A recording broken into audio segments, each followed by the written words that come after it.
when you taught me the power of the word no, especially in negotiations. And we've all used it. And I remember the first time I pulled the trigger on that word, and I was like, boy, here we go. And the thing about sometimes the disrespect is that if you allow the person to do it more than once to you in any way, you're giving them a green light, in my opinion, to just continue to do that.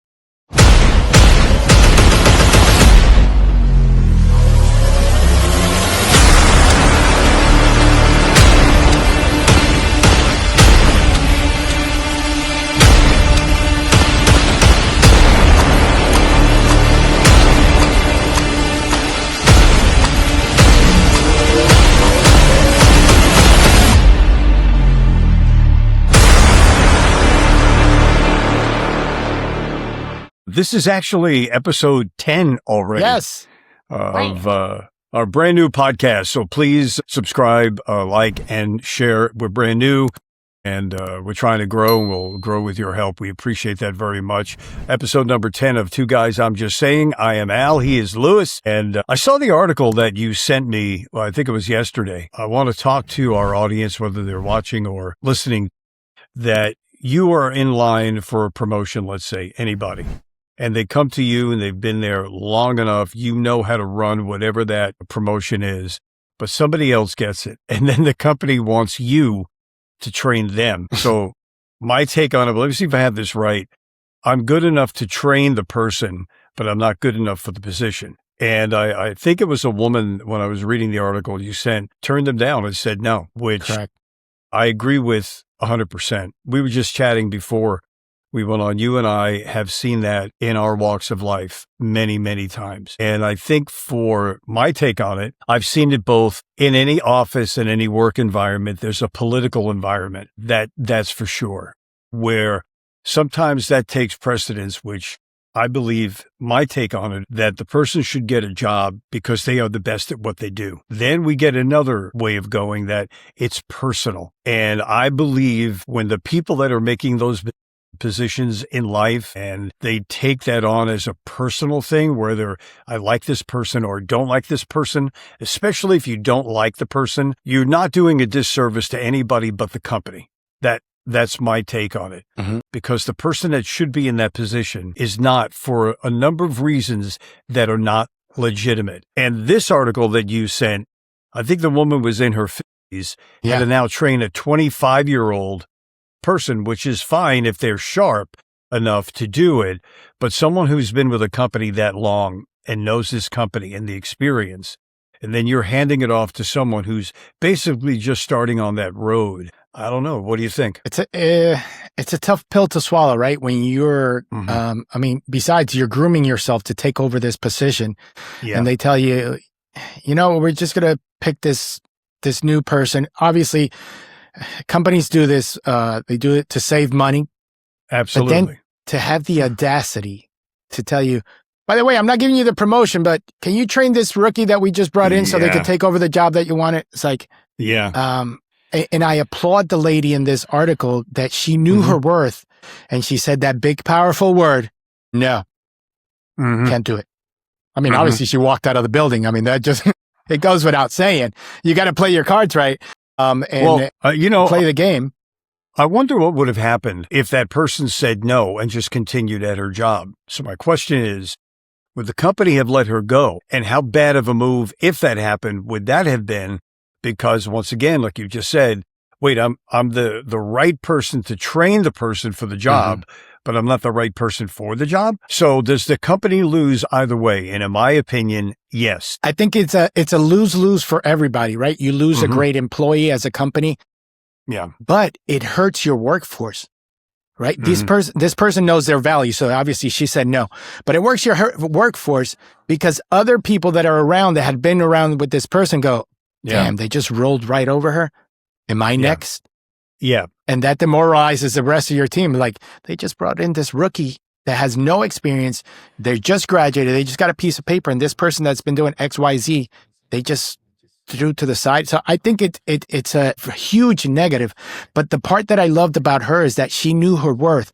And we've seen this many a time happen in our industry where they'll do that to somebody, but they're then in this span, for people that don't know too much about my background, when I worked in the Spanish division of radio, I saw this constantly. Really? Where guys would be like, well, can you train it? No, that's for me and that's for me to do. If I'm not good enough, then I got to move on. And then somebody else would say, well, I'll do it. And they would undercut this other person. So not only didn't they know their worth, now they lowered their own value because they're doing it for cheaper. So I applaud this lady that stood up for herself and just said, I know my worth. I'm not going to do it. So do you think that the other person that said to step in and say, no, I'll do it, is he basically just kissing ass? Oh, without a doubt. Is he sucking up to someone? But then that also gets around the office environment as well, is that, well, this person said no and they applaud him or her, but the other person steps up and says, well, no, I'll do it. What message does that send through the office? And I think there's a part of that also. That do companies today, do they take it and sit in a room and look at anything but the numbers? Do they sit there and say, well, we can save this much money, but what are we getting on our workforce? Sometimes I don't think that second part of the question is being answered. I think they get stuck on the first part, right? We got to show numbers to our investors. Mostly that's the big question. But in Spanish, we have a word called lambón, which means ass kisser. And trust me, we identify, our list is really long. We know that. I mean, we know a couple of them that have done it, and they undercut other people just to try to move ahead. And it always backfires. I don't care who you are, what industry you are. It'll always backfire on that person that'll try to undercut and ass kiss and stuff like that. Yeah. But you're completely right. I think companies nowadays, they just, they pay attention to the number part and not to the workforce part and just delivering a great product. I mean, we've seen it millions of times. Great companies have gone down the drain because they stopped caring about the product and just start caring about the numbers. And now it's just, Yeah, I think that, and we've not only see it, but you've experienced it. A lot of people have experienced this in their life where they might not even say anything, but they're going home that day saying, wait a minute, why didn't I get that position? And it's not about your own ego that said, well, there's 10 people that are going to say that. It's really, if everybody knows that you're the one, and yet the person making the decision, as I said earlier, is clearly making it for two reasons. The worst of the two, I believe, is not just the money aspect of it, but my take on it, the worst of the two decisions is personal. And when the first thing you learn in a business course is never do something in a personal manner in business, because you don't have to go out and have a drink with that person. You don't really have to be friends with that person. You don't have to go out and dinner with that person. You just got to work in an environment with that person that's going to elevate that particular company in that division, whether it's a national company or a local company. That's all your job really is. And once they let that filter in of this person's really good at what they do, but I don't like them. Once that goes in, I believe that person who made the decision should not be in that seat. And the people above him or her should also be looking at that and saying, wait a minute, this person is the right person for the job. Why are you giving it to someone else? So, I mean, somebody has to answer to somebody. Get everything in writing. And I remember one particular, I was in the Washington, D.C. market. And I kind of felt, I don't know, I fell in this trap, but because of my own personal decision. I don't know, there was a program director ahead of me, and they fired the assistant program director, and he's like, hey man, I trust you, this and that, blah, blah, blah, blah, blah, blah. I need you to be my right-hand guy. Perfect. Let's go. I'm a team player. Let's go. So I'm doing all the duties for months and months, and I never got it in writing that I was going to get this position. 3-4 months goes down the road. Our VP comes into town, which was a phenomenal guy, helped me out to move on a lot in the rest of my career. And we sit down for a meeting, and at the end of the meeting, he's like, oh, thank you for, checking in with us, this and that. And he's like, hey, listen, give me 5 more minutes because I got to go meet with the new assistant program director. My face just completely dry because he didn't know that I didn't know. He just said it nonchalant. He said, and then we'll go to lunch, blah, blah, blah, because he came in from LA. And I walked into the program. Did you confront the guy? Without a doubt. Okay. And he said, well, it was just a decision, and we felt they were more qualified. But I did the job for like 4 to 5 months without getting the compensation. And I went back to myself and I'm like, you know what, you idiot, you didn't get it in writing. You just went along with it, and just because the PD was cool with you, I fell in my own trap. And after that, trust me, I remind myself all the time, I never do anything without getting it in writing. But I did that, and man, that was a kick in the butt that I never forget. Very early on in my career that I wasn't hired by this company. And I had called the person that was in charge, and I said, can you tell me why, when you already called me and said, look, I just want to let you know you're in the running. So I don't know if you're getting another offer somewhere, you're in the running. So that was cool about that. I said, okay. Then time went on, and I got notified that they gave it to someone else. So it wasn't that I was being a negative thing about it. I just called them and said, look, I appreciated that you called me to let me know I was in the running, but why did I not get it? Just so I know, in your thoughts. And I'm not critiquing what you do. It's feedback to me. Correct. And I'll never forget this. He got on the phone and said, it had absolutely nothing to do with what you brought to the table. I needed to check some of the boxes. And this was really early on in my career. And I had asked him, check the boxes.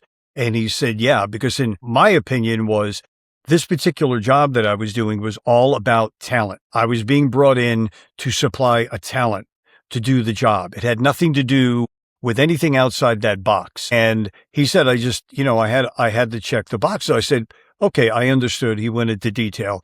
And I said, well, did that person bring to the table what I bring to the table? And he flat out told me, no. I gotta go back to your story of Aaron Judge, right? He came in as a rookie, but they didn't give him the captain position. He earned it, right? That is a prestigious position in the Yankee organization. So he didn't get the captain, he earned it. So he worked his way into becoming the captain of the team. And I think, and I applaud this lady for saying, no, I'm not going to train that lady, even though she might be great, but she hadn't earned that position. And I applaud her for saying no and moving on just because she got, steamrolled. I mean, other people, there's other great players in the Yankee team, but none of them have earned that position. So I think I think I got to say, if it was one of the other guys that was, ready to be the captain, and then the rookie came in and they gave him the captain without earning it, then I would be like, man, that's a tough one to swallow. So I applaud her. And again, and I've said this in other shows, when you taught me the power of the word no, especially in negotiations, and we've all used it.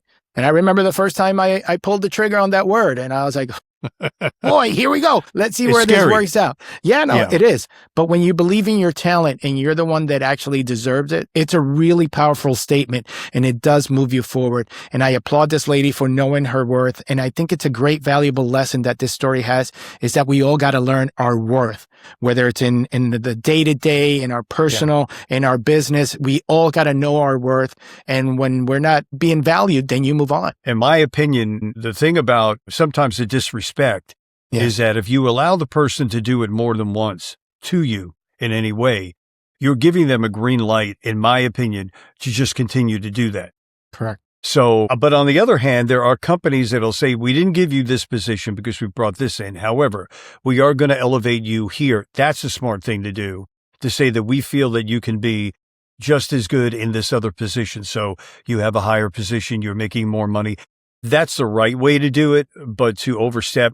Now, I don't know. Did you know the rest of this article? Now, did this woman quit or was she let go? Actually, she was very smart.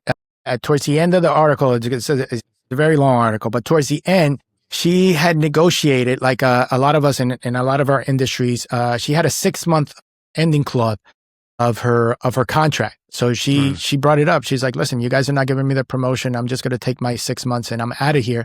And now she started her own company, helping people that are in later in years in life to not become obsolete in the workforce. So she turned a negative into a huge positive, and that's her company right now. We've had these conversations in person a long time. That also way earlier in my career, I had gotten to a certain level where I beat the competition.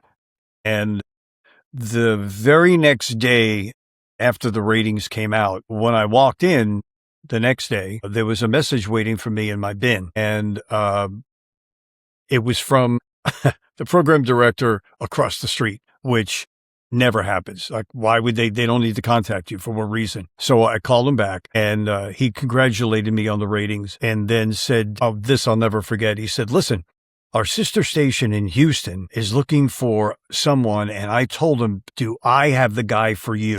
Because they were asking me, meaning him, for help. So, you're calm, you cool, collected, and you're also very young. So sometimes there's not a filter, you know, and I remember calmly on the phone, I said to him, well, why don't you just hire me? Because I already beat you. And what I'll continue to do is beat you. And the phone went dead for about 5 seconds. And then he came back and said, oh, no, I wish I had something here, but they will give you a beautiful contract. So what he was basically doing, he wanted to get me out of town.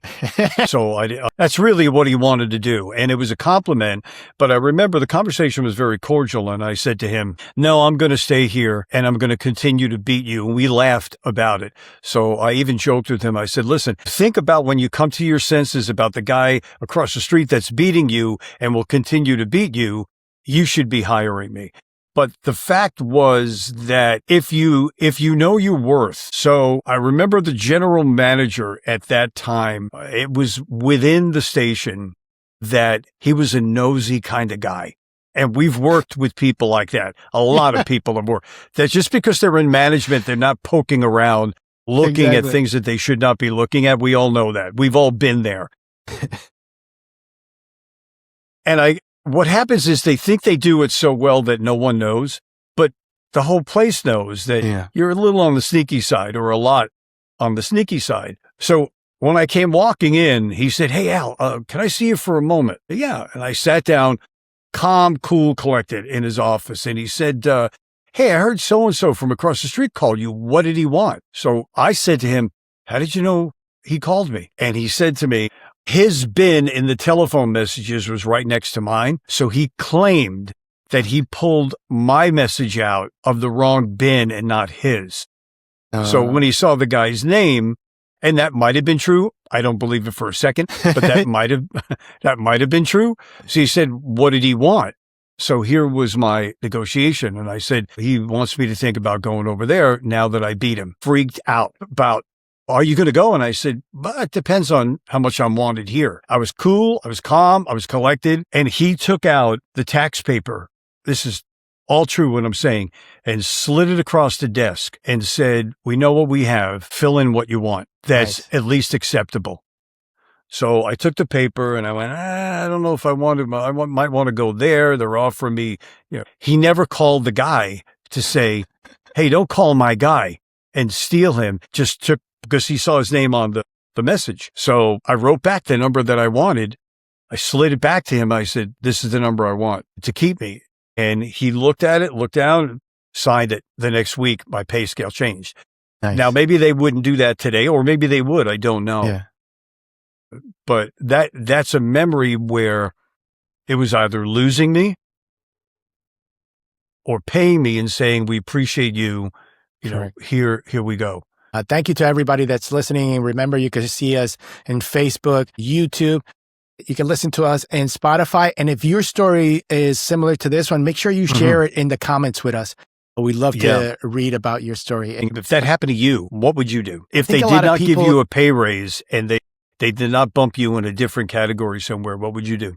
I got to tell you, after the first experience of saying no, I just walk out. So when I was I was working for a particular company, and I had in my contract, I had a bump. I had a 3-year contract. So every year I had a certain amount bump. But in the middle of my first year into the second, like a year and a half, they gave me an extra position, which they compensated me for. But when my second year came for my bump, the market manager goes, well, we already gave you a bump because of this position. I said, well, this has nothing to do with my contract. What are you talking about? My contract is to be on the air and do this, and this is for doing imaging. This has nothing to do with that. They're like, well, we're giving you compensation. I was like, again, contract, which is solid for 3 years, and this extra. So 1 and 3 doesn't equal 2. It doesn't. And he said, well, I can't give you the bump on your second year. And I said, then you know where to send the paycheck. I was like, it's my last clause. When you guys break any part of my contract, I could walk out and I had a solid contract that I could walk out and get paid the rest of my contract. I say, well, I'll be home. You can send me and I did. I missed 2 days of work. So they wanted you to basically, what it was 2 different jobs, but pay you for one. Yes. So, and the guy stood his ground, and I don't know, I'm just more stubborn, I guess. And I stood my ground. And I did. I had a long weekend. I was in my house from Thursday, Friday, and then Monday I got called that I got to come back in because they noticed they had to pay me more to stay home than to be actually at work. So, and then we sat down and everybody agreed that I was correct. But it's, it's just knowing your worth. Other people would have caved. Oh, I only have this job, this and that. But, sometimes you get put in a position that if you don't know you don't value yourself and you don't know your own worth, you put yourself in a desperate situation. And in a situation, like Al says, that you get disrespected. So, and that's something that you can't afford to do. Yeah. And I also think too that, and there are many people, and we're certainly not suggesting any way, shape or form that you leave. There are many people in today's world that need that job. There are many people, for whatever unfortunate reason is, they live from check to check. And there's a lot of people like that. And we thoroughly understand, what would you do? At the end of the day, I have to get this check. Yeah, it's tough. I mean, and that I just went through this not too long ago. I mean, company wanted to save money and they just, we don't want to give you a raise. So we're just bringing a weaker product for, and we're going to save $30,000, $40,000. It is what it is in today's world. It's kind of like a marriage, right? So it's not working. You got to divorce yourself or accept the disrespect. And some of us decide to divorce ourselves. Obviously, I've decided that a couple of times. So but you do, you have to give yourself the value that you deserve and the self-respect that you deserve. And that's how I look at it. Well, I'm sure there are a lot of people that do. Once again, we are on YouTube, Facebook, and Spotify. Please like, subscribe, and share. And we'd love to hear your stories about what you went through, but this happens a lot. 2 guys, I'm just saying, that's going to do it for episode number 10. Wow, 10 episodes already. And please support us, and thank you. My bud Lewis, I will talk to you real soon. We'll see you next week, every Tuesday at 9 a.m.